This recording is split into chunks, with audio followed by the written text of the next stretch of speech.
Lu pernah gak sih pengen banget mulai sesuatu?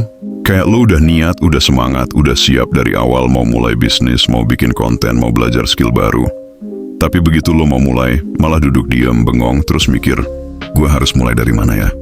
Ntar kalau gagal gimana? Bener gak sih ini langkah yang tepat? Dan akhirnya gak ngapa-ngapain. Lu cuma mikir doang. Padahal tadi tuh lu udah semangat banget. Udah kayak mesin panas yang siap digeber, tapi malah kerem sendiri sama pikiran lu sendiri. Kayak ada suara kecil di kepala yang terus ngomongin hal negatif. Takut salah, takut dilihat orang, takut gak sempurna. Jadinya, ya scroll TikTok, buka YouTube, cari video motivasi satu lagi, terus bilang ke diri sendiri, nanti deh mulai kalau udah lebih siap.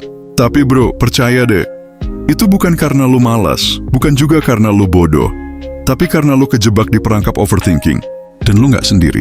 Di video ini, gue bakal bahas kenapa otak kita suka ngeprank kita sendiri pas mau mulai sesuatu. Dan gue kasih lu 3 cara simple yang bisa lu praktekin langsung biar lu bisa stop overthinking dan mulai action hari ini juga. Gue pernah banget di fase itu. Punya ide yang menurut gue wah banget. Waktu itu gue lagi semangat pengen bangun akun konten, udah nulis ide di notes, udah riset, udah bikin planning 1 minggu ke depan. Pokoknya udah kayak orang sukses aja ngebayanginnya. Tapi tahu nggak yang terjadi? Hari demi hari lewat, dan nggak ada satupun yang gue lakuin. Ide-ide itu cuma numpuk di catatan, tapi nggak pernah berubah jadi aksi. Gue ngerasa sibuk, ngerasa lagi mikirin strategi, padahal sebenarnya gue cuma takut mulai. Takut jelek, takut nggak ada yang nonton, takut dicengin orang. Dan makin lama gue mikir, makin berat rasanya buat mulai. Sampai akhirnya gue sadar, masalahnya bukan idenya, tapi gue sendiri yang terlalu banyak mikir dan nggak cukup eksekusi. Gue juga lihat teman-teman gue ngalamin hal yang sama. Mau mulai bisnis kecil-kecilan, semangat di awal, tapi minggu depannya udah lupa gara-gara kebanyakan ragu dan gak langsung gerak. Lu pernah kayak gitu juga gak? Yang awalnya semangat banget, tapi karena kelamaan mikir, malah jadi ragu sendiri dan gak mulai-mulai. Jadi gini, overthinking itu bukan karena lu lemah atau lu gak niat. Tapi emang otak kita secara natural nyari aman. Otak tuh didesain buat ngehindarin risiko. Hal baru, hal yang belum pasti, buat otak itu bahaya. Makanya, begitu lo mau mulai sesuatu, entah itu proyek baru, bisnis, atau bahkan sekadar upload konten pertama, otak lo langsung aktif. Yakin nih, gimana kalau gagal? Gimana kalau malu? Gimana kalau nggak ada yang respon? Dan tanpa sadar, lo mulai mikir terus, muter-muter di kepala, dari satu kekhawatiran ke kekhawatiran lain. Yang tadinya cuma pengen mulai, berubah jadi sesi debat sama diri sendiri. Otak kita itu licik. Makin lo kasih waktu buat mikir, makin dia nyari alasan buat lo diem di tempat. Padahal lo pikir lo lagi mikir strategi. Padahal lo lagi cari alasan buat kabur. Kenapa? Karena zona nyaman itu lebih enak, lebih aman. Mulai sesuatu yang baru berarti ngelepas kontrol, dan otak lo gak suka itu. Akhirnya lo nunda lagi, sampai ide lo basi.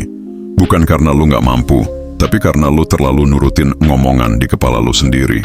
Jadi penting banget buat lo sadar, bahwa overthinking itu bukan insight, itu jebakan. Sekarang kita masuk ke cara pertama, 5-second rule. Ini teknik sederhana tapi powerful banget yang dikenalin sama Mel Robbins. Caranya, setiap kali lo punya niat buat ngelakuin sesuatu, misalnya buka kamera buat rekam konten, atau mulai nulis, atau bahkan sekadar bangun dari tempat tidur, langsung hitung mundur dari 5, 4, 3, 2, 1, go. Dan pas nyampe angka 1, lo langsung gerak. Langsung mulai. Langsung action, meskipun belum siap. Kenapa ini bisa bekerja? Karena otak punya waktu sekitar 5 detik buat ngelempar alarm dan mulai sabotas lo dengan rasa takut, rasa nggak pede, atau ragu-ragu. Jadi pas lo ngehitung mundur, lo ngalahin otak lo sendiri. Lo ngambil alih kontrol sebelum si overthinking datang ngajak debat. Contohnya gini, misalnya lo pengen mulai bikin konten. Ide udah ada, skrip udah siap, tapi tangan lo malah buka TikTok dulu. Terus scroll. Terus mikir, ntar aja deh. Gue belum siap. Nah, di momen itu, lo harus langsung tarik napas, hitung. 5, 4, 3, 2, 1. Langsung buka kamera, rekam. Gak usah nunggu mood, gak usah nunggu pede, gerak dulu aja.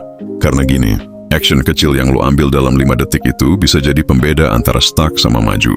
Jangan nunggu siap, karena rasa siap itu muncul setelah lo mulai, bukan sebelum. Cara kedua, brain dump. Kebanyakan orang stuck bukan karena mereka nggak punya ide, tapi karena isi kepala mereka terlalu penuh. Lo kebayang gak sih? Di kepala lo tuh kayak jalanan macet, penuh pikiran yang saling tabrakan kayak, kalau gagal gimana? Kalau jelek gimana? Kalau nggak ada yang nonton gimana? Dan akhirnya, nggak jalan sama sekali. Makanya lo butuh yang namanya brain dump. Sederhananya, brain dump itu proses buat mindahin semua isi kepala lo ke kertas atau notes. Nggak usah dirapiin, nggak usah mikir. Tulis aja semua yang lewat di pikiran lo, hal yang lo takutin, hal yang pengen lo kerjain, ide yang nongol tiba-tiba, keraguan lo, semuanya. Kenapa ini penting? Karena selama semua itu cuma muter-muter di kepala, lo nggak bisa ngelihat mana yang beneran penting dan mana yang cuma ketakutan doang. Tapi begitu udah dituang ke kertas, lo mulai bisa bedain. Oh, ini cuma overthinking. Ini kayaknya bisa langsung gue kerjain. Yang ini nggak penting sekarang.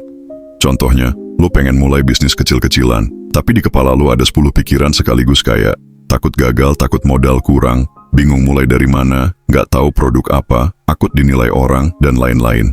Pas lo tulis semuanya, ternyata cuma 1-2 yang beneran perlu lo pikirin sekarang. Sisanya cuma noise. Brain dump bikin otak lo lega, bikin lo bisa fokus. Dan yang paling penting, bikin lo sadar bahwa sebenarnya lo nggak sesibuk atau seribet itu. Lo cuma belum ngebuang sampah dari kepala lo. Cara ketiga, minimum viable action, atau langkah paling kecil yang bisa lo lakuin sekarang juga. Banyak orang gagal mulai bukan karena nggak mampu, tapi karena mikirnya langsung gede banget. Langsung pengen sempurna, langsung pengen hasil akhir. Akhirnya, stuck. Lo punya ide bikin konten, tapi mikirnya udah ribet duluan kayak, gue harus bikin skrip yang keren, harus lighting yang bagus, harus proper editnya. Padahal, lo belum mulai nulis judulnya aja. Nah, mindset minimum viable action ngajarin kita buat fokus ke langkah paling kecil, paling gampang, yang bisa lo ambil sekarang. Bukan bikin video full, tapi cukup tulis judulnya dulu. Bukan launching bisnis gede, tapi cukup bikin akun IG-nya dulu. Bukan workout 1 jam, tapi cukup pakai baju olahraga dan stretching 5 menit. Karena gini, begitu lo gerak, walau kecil, otak lo langsung dapat sinyal bahwa lo sedang on the move. Dan biasanya, langkah kecil pertama itu buka jalan buat langkah-langkah berikutnya. Contohnya gue sendiri, dulu sebelum mulai bikin konten, gue stuck. Tiap hari cuma buka notes, terus tutup lagi.